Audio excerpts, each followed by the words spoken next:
In the name of Allah, the most beneficent, the most merciful. I am professor अमीर, अल्लाह के फजल से ठीक हूँ और उम्मीद है कि आप लोग भी ठीक होंगे। आज मैं आपको वोकेबलरी के बारे में पढ़ाने जा रहा हूँ कि वोकेबलरी में मैंने वो 10 पॉइंट्स वाजे किए थे और अभी इन 10 पॉइंट्स के बारे में अलग अलग जो है वोकेबलरी का तरीक़ेकार आपको समझाएंगे कि किस तरह से आप अल्फाज पढ़ सकते हैं। अल्फाज को समझने के लिए और याद करने के लिए उन अल्फाज को अगर कॉन्टेक्स्ट में समझा जाए, पढ़ा जाए, तो वो अल्फाज आप कभी नहीं भूलेंगे।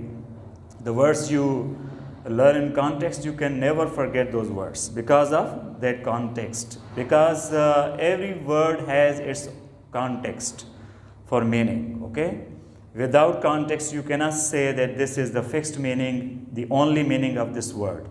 But words have different meanings in different contexts. Okay? So how to boost vocabulary collection of words? Affixation का जो पहला पॉइंट मैंने आपको बताया था, अफिक्सेशन में यानी अफिक्सेशन, इस अफिक्सेशन में प्रीफिक्स और सफिक्स आते हैं। रूट वर्ड के साथ वो इस्तेमाल होते हैं। रूट वर्ड से पहले और रूट वर्ड्स के बाद सफिक्स होता है, पहले प्रीफिक्स होता है और बीच में ये रूट वर्ड है। तो किस तरह से होगा? जैसे यहाँ पे रूट वर्ड व्यू है और यहाँ पे हमने प्रीफिक्स इंटर लगाया और ये सफिक्स ER लगाया तो इंटरव्यूअर बन गया। व्यू यानी जायज़ा और फिर इसी से हमने जायज़ा लेने वाला बना दिया यानी इंटरव्यूअर, जो इंटरव्यू लेने वाला है। अच्छा, तो व्यू का मतलब क्या होता है? यानी अल्फाज की मीनिंग, क्योंकि डिफरेंट जो वर्ड्स बनते हैं उनकी मीनिंग्स भी डिफरेंट होती जाती हैं। सपोज व्यू ओपिनियन भी है, राय भी है। If you express your view और your views, you express your opinion और your ideas. Now view is also sight, मंज़र। अगर कोई अच्छा व्यू हो यानी अच्छा साइट, वो अच्छी साइट, वो अच्छा जो है मंज़र है तो हम साइट कहते हैं, वो अच्छी जगह है। सीन यानी वही मंज़र। सर्वे करने का मतलब भी व्यू होता है, यानी if you view some place, you survey some place, you view some situation, you survey some situation. Okay, उसके बाद है इंटरव्यूअर, यानी वो जो इम्तिहान लेने वाला। तो यहाँ पे हमने क्या यूज़ किया? इंटर और ER व्यू के साथ, तो इंटरव्यूअर बन गया, यानी one who examines you, one who suppose interviewed you. Okay, तो इंटरव्यूई कैसे क्या होगा? इंटर और यहाँ पे डबल ई, ये इंटर प्रीफिक्स और डबल ई सफिक्स। इंटरव्यूई यानी वो जो इंटरव्यू देने वाला है, the person who takes the interview. Okay, तो वो किस तरह से होगा कि सपोज करें कि the interviewer asked many questions from the interviewee. Okay, so interviewee was stormed with the questions and he confused. Okay, तो इस तरह से हम इंटरव्यूअर और इंटरव्यूई बना सकते हैं। उसके बाद रिव्यू, इसमें री लगाएंगे व्यू में तो रिव्यू हो जाएगा। अभी रिव्यू का मतलब क्या होगा? रिव्यू का मतलब भी एग्जामिनेशन है या इंस्पेक्शन है, इम्तिहान या जायज़ा या कोई रिपोर्ट किसी चीज़ के बारे में, किसी टॉपिक के बारे में, या सपोज़ किसी सिचुएशन के बारे में, किसी वाक़ये के बारे में रिपोर्ट दी जाए, या कोई मैगज़ीन या अखबार वगैरह में वो रिपोर्ट पेश की जाए, तो वो भी एक रिव्यू है। तो वो रिव्यू जो है पब्लिश होता है किसी मैगज़ीन में या सपोज़ किसी अखबार में, पेपर में। रिव्यूज़ वही हम अगर इनको प्लूरल करें तो रिव्यूज़ हो जाएंगे। बहुत सारे रिव्यूज़ पब्लिश किए गए सपोज़ किसी मैगज़ीन में। और रिव्यूज़, ये एस हमने लगाया तो हम थर्ड पर्सन सिंगुलर सब्जेक्ट के साथ अगर रिव्यू वर्ब के तौर पे यूज़ करेंगे तो हम एस का इजाफा करेंगे। So suppose this magazine reviews on various topics, इसका मतलब है this magazine presents reports on various topics, various events. Reviewer वही, रिव्यूअर यानी कोई मैगज़ीन वगैरह जो रिव्यू करता हो, जो रिपोर्ट्स देता हो, तो वो रिव्यूअर है। इसको हम उस कॉन्टेक्स्ट में भी यूज़ कर सकते हैं कि कोई किसी सपोज़ का इंस्पेक्टर जायज़ा लेने वाला, तो वो रिव्यू करता है उसको, लेकिन वो रिपोर्ट जो पेश करता है या कोई इंस्पेक्शन करता है। रिव्यूइंग, इसमें ING वाली फॉर्म लगा दी हमने, तो रिव्यूइंग यानी ये वर्ब के तौर पे, फोर्थ फॉर्म के तौर पे भी यूज़ होता है। या suppose reviewing, now this magazine reviewing many events like this, और after reviewing this situation they gave better review of the situation. Okay, so reviewing, after reviewing On reviewing the situation, they came to know many facts about that matter. Okay, तो overview क्या होता है? Overview means a general सर्वे, एक आम सर्वे और a summary, या कोई summary किसी की पेश की जाए तो वो ओवरव्यू होता है। जैसे हम कहें कि कोई ऐसा प्रोग्राम वगैरह है जिसमें एक जनरल सर्वे पेश किया जाता है, समरी पेश की जाती है। So this channels give overview or overviews of certain events, okay, summaries of certain events. Overviewer कौन होता है? जो समरी पेश करता है, that is overviewer. Okay, then views, यानी views, अगर हम views कहें कि opinion है तो ideas हैं, मतलब can you give your views on this topic? So suppose what are your views on this topic? इस मौजू के बारे में आपके views क्या हैं? If I ask your opinion, you give your views, okay? तो इस तरह से वो व्यूज़ हैं, लेकिन यही हम थर्ड पर्सन सिंगुलर सब्जेक्ट के साथ भी यूज़ कर सकते हैं। जैसे ही views the situation first then presents और सबमिट्स अ रिपोर्ट। व्यूड ये इसकी सेकंड और थर्ड फॉर्म है। Okay, he viewed the situation completely then presented the report. Viewing ये फोर्थ फॉर्म है। Okay, viewing after viewing the situation he presented report, or suppose on viewing the situation he came to know the reality, यानी हकीकत का जायज़ा लेने के बाद उसको हकीकत का पता चला। सी है वर्ब, सी जो है वो रूट वर्ड है। इसमें अगर यानी फोर लगाएंगे तो होगा फोरसी। फोरसी का मतलब होता है कि predict, look into the future. जब कोई प्रीडिक्ट करता है, पेशनगोई करता है मुस्तकबिल के बारे में, तो we can say he could foresee into the future, he could look into the future. कोई ऐसा फोरसीयर है, foreseer means the person who predicts about the future, जो मुस्तकबिल के बारे में पेशनगोई कर सकता है, वो फोरसीयर है। फोरसीइंग यानी वही अमल, फोरसी करने का यानी फ्यूचर के बारे में प्रीडिक्ट करने का, foreseeing. After foreseeing he told the people that these events are to take place, these events are to happen, and that became turned to be a fact. Okay, वो हकीकत बन गई। तो ऐसा फोरसीयर हो जो कि वाकई ऐसा कुछ हो, तो वो हम कहेंगे कि ऐसा हुआ, उसने फोरसी किया था। Foresee means predict, he predicted certain things. Okay, फोरसीज का मतलब है कि वो जो थर्ड पर्सन सिंगुलर सब्जेक्ट के साथ हम वर्ब लगाएंगे, he is the person who can see into, look into the future, suppose can predict about the future. He foresees the events that are to happen, he can foresee the events that are to happen, यानी वो predict कर सकता है वो वाक़यात जो कि होने वाले हैं या होंगे, फ्यूचर में होंगे। तो फोरसीन यानी जो प्रिडिक्टेड है, foreseen. So that is already foreseen, that is already predicted, that has been predicted, that has been foreseen by some people. कुछ लोगों ने इसको प्रिडिक्ट किया है, पेशनगोई की है, तो foreseen। अनफोर्सिन यानी वो जो अनप्रिडिक्टेड है, जिसकी पेशनगोई नहीं की गई, जो अनएक्सपेक्टेड है, तो हम कहेंगे कि such an event is unforeseen. Nobody predicted this thing. Okay, nobody even thought about this situation. It is unthinkable. Like this, it was not thought about in the past, but now it has happened. So this was unpredicted. This was unexpected. Okay.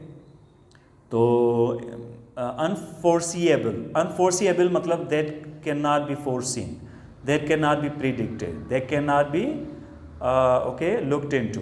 तो जिसके बारे में पेशनगोई ना कर सकें, वो अनफोरसीएबल है। There is not, somebody is not able to foresee into the future or foresee that event. Okay, seer कौन होता है? Seer means an eye witness, यानी चश्मदीद गवाह, जिसने कुछ देखा हो, वो विटनेस जो होता है। फोरटेलर, इवन फोरटेलर भी, जो पेशन मतलब वही जो किस्मत का हाल बता सकता है, या सपोज जो फ्यूचर में क्या होने वाला है वो बता सकता है, वो सीयर है। सीयर यानी देखने वाला, या फोरटेलर भी इसी के साथ हम मतलब बता सकते हैं कि ये इसी के वो मीनिंग भी बता सकते हैं। अच्छा, उसके बाद सीन है, यानी third form of seen. I have seen many things, I have seen, okay, suppose I have seen you somewhere, so I have already seen you somewhere, तो ये हम third form of verb use करते हैं। Unseen क्या होता है? जो ना देखा हुआ हो, unseen. You are given an unseen passage for reading comprehension and precis writing, and you have to go through that passage and then you have to make a precis of that passage. You have to precise that passage. Okay, you have to give gist of that passage. Okay, then seeing का मतलब होता है, ये जो fourth form of verb है, okay, तो हम कह सकते हैं कि after seeing the situation he presented a report. Okay, so on seeing him there he became surprised. Okay, वो ताज्जुब में पड़ गया। Okay, seeing is believing. अगर कोई कहता है सीइंग इज़ बिलीविंग तो चलो वो कह सकता है। Okay, seeing the situation, he was surprised seeing the situation. After seeing the situation he became surprised. He was surprised. Okay, oversee का मतलब है सर्वे, यानी जायज़ा लेना, सुपरवाइज करना, किसी सपोज काम को सुपरवाइज करना, उसकी निगहदाश्त करना, सपोज इंस्पेक्ट, उसका जायज़ा लेना। और ओवरसीयर कौन होता है? सुपरवाइज़र। ओके, तो उसके बाद देखें कि एजुकेट वर्ब है, जो रूट वर्ड है एजुकेट। अगर मिस एजुकेट है तो मतलब मिस का मतलब रॉन्ग होता है या रॉन्गली होता है। तो miseducate means educate somebody wrongly, to misinform somebody, यानी किसी को गलत तालीम देना। So many people are misinformed when their teachers are suppose deficient, their teachers don't know the realities and they impart wrong type of education, suppose, so that is not confirmed or that is suppose wrong education। तो हम कह सकते हैं कि they miseducate people, वो लोगों को गलत तालीम देते हैं। तो इसी तरह से देखें कि वो पीपल जो माजी में रैंडम साड़ा वे से मतलब रैंडम नॉलेज को अख्तियार करते गए तो वो मिस एजुकेट होते रहे।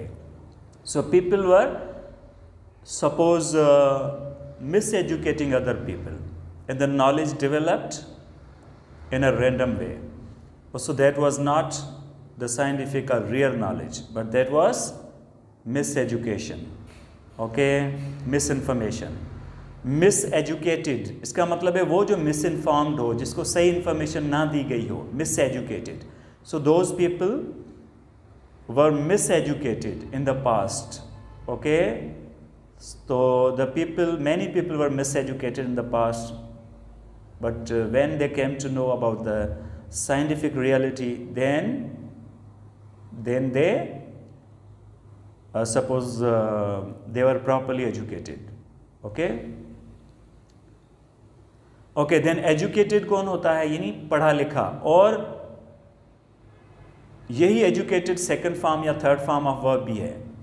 ओके, तो यहाँ पे हमने मिस यूज़ किया और इसमें जो है यानी प्रीफिक्स यूज़ किया, और एजुकेट इसका रूट वर्ड है। यहाँ पे भी मिस यूज़ किया और इस डी भी यूज़ किया। तो यहाँ पे प्रीफिक्स भी है और सफिक्स भी है। और यहाँ पे एजुकेटेड में जो है वो हमने डी यूज़ किया है। एजुकेटेड यानी पढ़ा लिखा, ये एडजेक्टिव के तौर पे भी है, और एजुकेटेड सेकंड फॉर्म और थर्ड फॉर्म भी है। ओके, तो हम कहेंगे कि many people are educated today. आज बहुत सारे लोग तालीम याफ्ता हैं, पढ़े लिखे हैं। एजुकेटिंग का मतलब है तालीम देना, ये फोर्थ फॉर्म हो गई, तो हमने आईएनजी इसमें यूज़ किया। तो educating, we are educating people. Okay, uneducated यानी जो अनपढ़ है, जो पढ़ा लिखा नहीं है।